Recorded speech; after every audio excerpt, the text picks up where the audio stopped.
everyone, I'm Megan. This is my Honors Academy Senior Research Project presentation. I'm really excited about what I came up with and was able to make for this project, and I hope you enjoy. So my project is titled A Fashion Process. So it basically covers what does it take to design a line, photograph models, and create and edit a fashion magazine.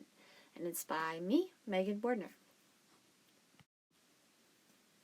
So a little bit of introduction about myself. I was born and raised in Fort Wayne, Indiana. I've lived here my entire life. I went to grade school at Emmaus Lutheran. I currently go to Concordia Lutheran High School, and I am involved in cross country and track for athletics. And when I get a chance, I go to Sewing His Seeds, which is a sewing group that sews pillowcases, baby bibs, dresses for girls in Africa. And we donate all of those things, so it's been really neat to be a part of that. Next year, I plan to go to the University of Kentucky and attend the Lewis Honors College and get a degree in biomedical engineering. After that, I hope to be able to have a career that allows me to travel the world and meet people and work with people and just bring a better medical society for all of us. So, my introduction to the world of fashion. I started my love for fashion when my mom first began to teach me to sew. I saw her sewing on the sewing machine and I really wanted to be a part of it, and I was like, "Hey Mom, teach me to sew, teach me to sew."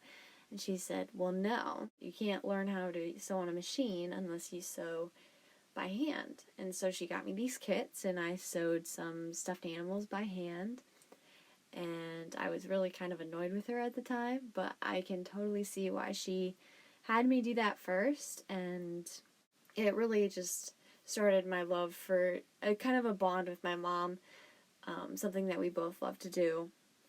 When I first started on the machine, I started with pillows, easiest thing to start out with, straight seams and everything. But I think my real love for sewing was it began in my sewing class at school, where I realized that some bigger things, like other than just pillowcases or stuffed animals, some of these bigger things are actually possible to make, and that really excited me and is what brought me to where I am today. And it's also where I met my mentor for this project, Mrs. Salisbury. She's been a great friend and mentor throughout this whole process, and I'm really grateful to have been able to work with her for this. And then future classes in sewing just really opened my eyes to the things that I could create and really gave me the inspiration for this type of project. For the design world, I've liked dress up ever since I was little, and in movies or in magazines, I would always pay attention to the fashion of what's going on and how people are dressing, and I find that really interesting. And I began to watch America's Next Top Model, and I would see the high-end fashion that they were wearing, and it just really excited me, the whole fashion world.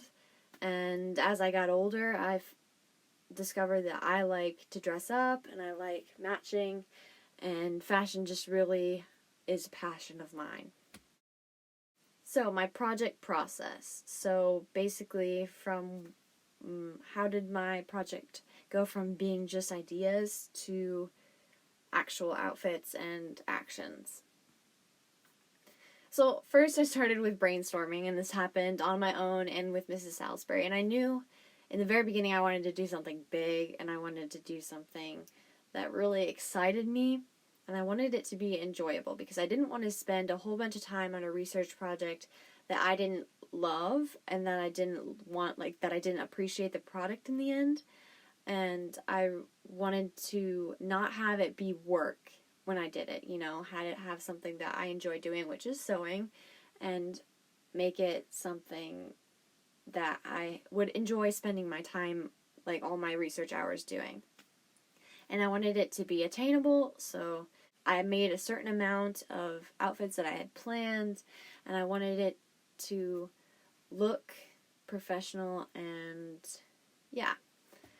And lastly, I wanted to make it displayable. So in the end, I wanted to have something that showed for all the work that I put into it. So not just the outfits or the pictures of the outfits, but like a collection, a mood board sort of thing. And eventually I came up with the idea of a magazine. But I wanted something that I could show for my project, and the magazine was the best way to do it. How my project changed, I had initial ideas, so basically what was from my brainstorming. I wanted to have a fashion line that had different models, and I wanted all of them to walk a runway show, and that would be my presentation, and I would do my paper on history of fashion, and that was kind of my idea of what I wanted my project to look like. But as I went through the project, I decided that I wanted something tangible to display, and I thought, well, the perfect way to do that would be like to make a magazine or a mood board, and so I decided on a magazine. And so my planned project, I wanted to have 4 or more outfits. I decided not to set my goal too high because I knew that it's a lot of work to sew completely, like to complete one outfit in addition to doing photography, modeling, editing, writing articles in the magazine. And I wanted to have full articles and advertisements, and I wanted pictures and editing and cover page and all that. And my paper was going to be on the history, photography, and magazine. So everything that goes into being a magazine, I wanted to do my research paper on. And so what ended up happening, I have 5 articles of clothing. I have a magazine cover with the photography of me modeling my outfits. And my paper ended up being written on history, photography, and the magazine. So the first thing I had to start with was design, so the process of my inspiration and learning throughout this whole project. So my inspiration is fashion recycles. So if you ever paid attention to fashion, it's a common thing for fashion to recycle. Basically, things from the past that people have worn that have been big come back in a more subtle or modern way, and I wanted to kind of depict that in my project. Plus, I wanted to say that couture fashion is not unobtainable, because I feel like a lot of big couture brands depict their fashion as unwearable or unobtainable, like expensive and not practical. But I wanted my line to be practical and modern. And I based my inspirations from the past off of my favorite eras, which are the Victorian era and the 1940s, 50s, and 60s. I love those eras. A lot of people do because they're very distinctive in their aspects and articles of clothing. And in the Victorian era, I really liked the idea of puffy sleeves, and I just thought it was really cool. So, the patterns that I chose for this project, I have over 11 patterns. I have 10 of them depicted here. These are the ones that I had actually planned on making that were all going to be part of my line. I bought fabric for all of them, and I plan on making all of them at some point to complete my line. I only had time to complete 5 articles of clothing, which is more than my goal, so I was really happy about that. And as you can see, they're mostly McCall's patterns. They were on sale, so that helped with the budget. And my sewing friend had vintage patterns, so the very far left has a vintage pattern that's actually from the 1940s. I didn't get a chance to do that outfit yet, but I have fabric for it, and I am very excited to read the directions to an old pattern. So it was really cool that I had that experience and had that connection and was able to get that pattern. So basically what I learned from the design is that there are a ton of different fabrics.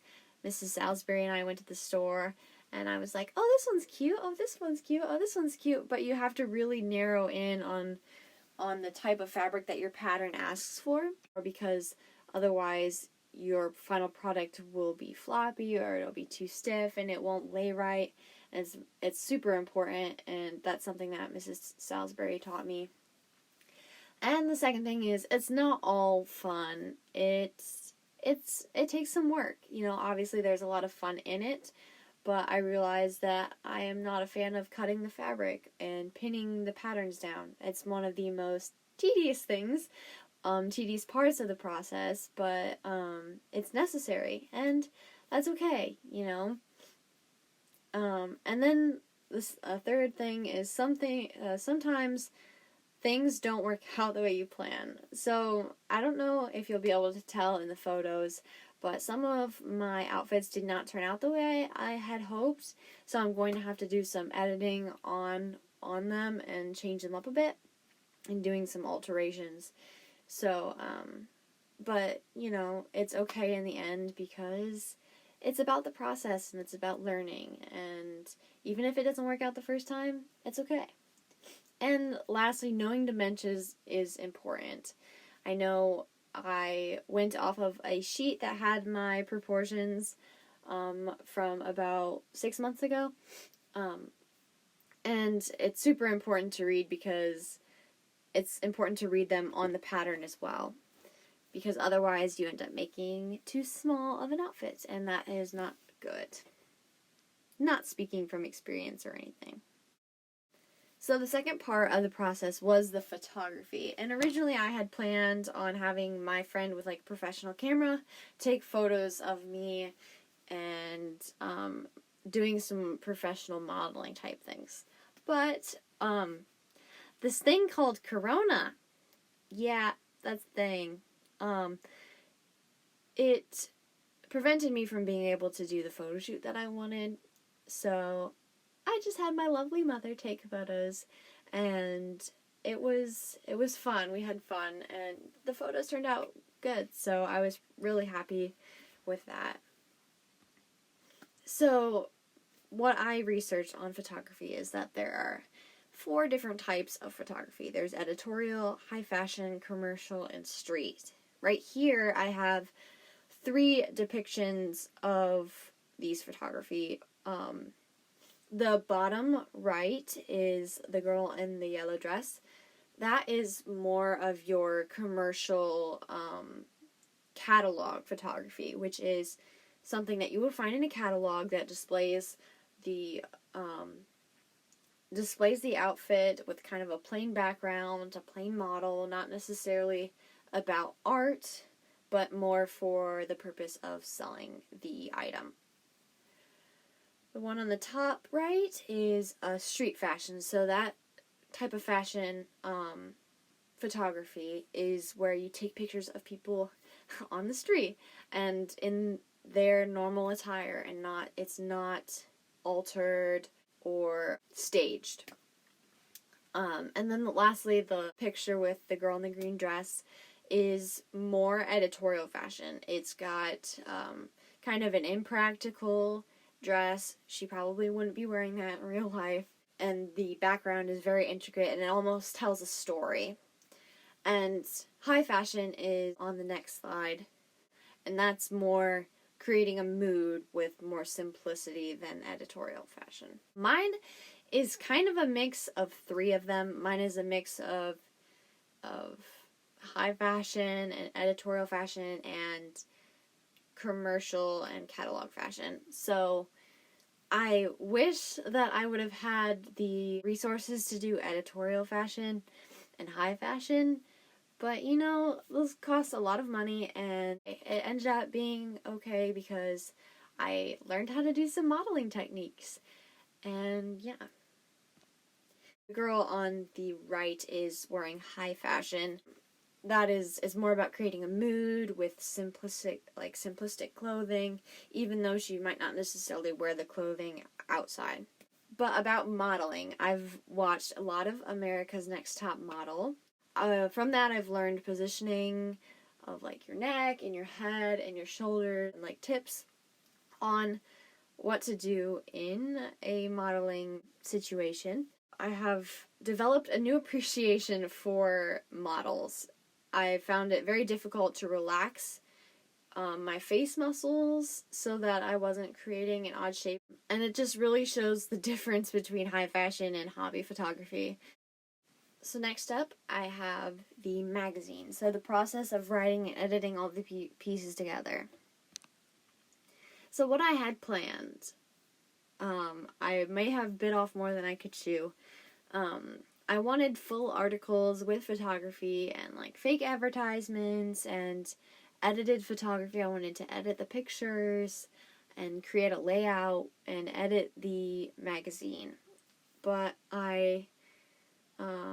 after watching some videos with Anna Wintour and what she goes through as the editor of Vogue, there's a lot of people involved, and for me to try to do all of this on my own in the time frame that I had, it wasn't realistic. So, in addition to the coronavirus barrier and, like I said, time, it just didn't, I didn't have enough time for what I wanted. But I plan on working on it this summer. I want to work on the rest of the magazine and getting more professional photos and finishing up the rest of my line. And it's something that I want to have a tangible thing to show off my work. And even if it's not in time for this deadline, it's a personal project that I am excited to keep working on. Finally, my line. So these are pictures of my actual clothing line and the way I modeled it. I hope it's not too cringy, but here we go. So here's my first outfit. This is a dress that I made for Semi, actually. I wore it to Semi this year. I combined two patterns. So I combined a 50s circle skirt, which is the blue, and a top from a pantsuit in my other pattern of like black silk.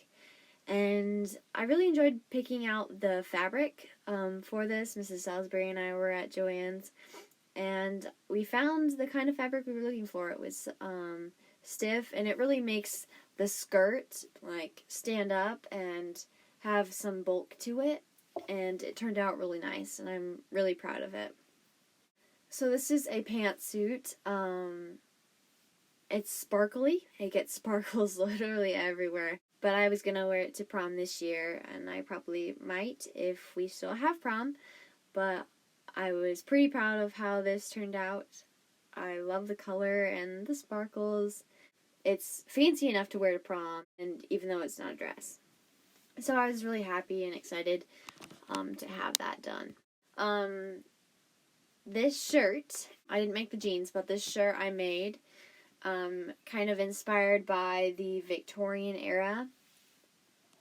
It's got puffy sleeves. This was one of the first things that I made, and I love it. I wear it everywhere. And yeah, I was really happy with how it turned out. So this is my little jumpsuit that I made. It's a romper, whatever. They were very popular in the 50s. They were called play suits back then.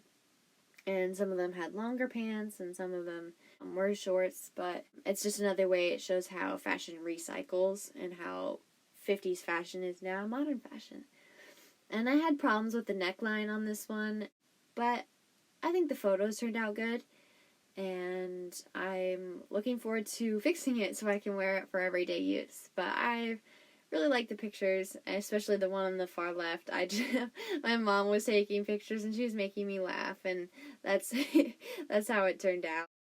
So this is my pantsuit, popular again in the 50s, also known as play suits, and I did not make the blazer in the middle, but I thought it added a cute little business kind of look to it. And yeah, I like the color. The fabric is a suiting fabric, so it's like a suit, and these are very popular in business casual or business, and just in general right now the pantsuit is a popular thing. So I was excited to make it, and I think that it turned out really cute. So those were my 5 things, and now it's time for the cover. So it's the beginning of something great. It's the beginning of the fashion magazine that I plan to do, and I was really happy with how these turned out. And I asked my friends, which one should I pick? Which one should I pick for my presentation? And all of them couldn't decide, so we narrowed it down to 2 of my absolute favorites. And I really was proud of how this turned out. So here they are. These are the 2 magazines that I came up with. They've got the same sort of layout and the same fonts and everything. The only difference is my name is at a different corner and it's a different color. But I really like the contrast, and I think my favorite is the green because of the contrast in it. But I was really proud of how these turned out, and I'm excited to make the rest of my magazine. So I just want to wrap things up by saying thank you for all the people that made this possible. Mrs. Salisbury most of all, because she has been my mentor in this whole project, and she has really helped me learn things, and for this whole thing to come together is really awesome for me. I am so thankful to have had the opportunity to work with her. She's an amazing, wonderful person, and we had a lot of fun. I also want to thank my mom for helping me at home with the patterns and the sewing and just always being there, and for being my photographer when I could not have my friend do the photography. My mom did an amazing job, and we got some nice photos, some nice senior photos, and I just wanted to thank her. And I also want to thank my dad for fixing our sewing machine. That would have been awful. Our sewing machine, the needle fell out. It almost didn't work, and we were going to have to get a new piece, and with this whole coronavirus thing, it was going to be really hard, and I was worried because of my project. The deadline was coming up, and I was worried that I wasn't going to be able to work on it. My dad fixed it with his handyman skills, and I'm really thankful that he could do that. I also want to thank Mrs. Erdis and Concordia for giving me this opportunity to do this project. It's been really fun, even though it's been long and it's been challenging, but I am thankful to have had the opportunity to challenge my skills and see it, like, to challenge my sewing skills in addition to my project skills. But I'm very thankful to have had this opportunity to do something this big and this cool, and I'm really proud of how it turned out. So hopefully this summer I'll be able to continue working on it and finish up those last patterns, and then I'll have an official line, and then I can make a magazine and have photography and write some articles to go in it, and I'm very excited. Thank you for listening to my presentation. Thank you for being a part of this. It's really been an amazing journey. Thank you, Honors Academy.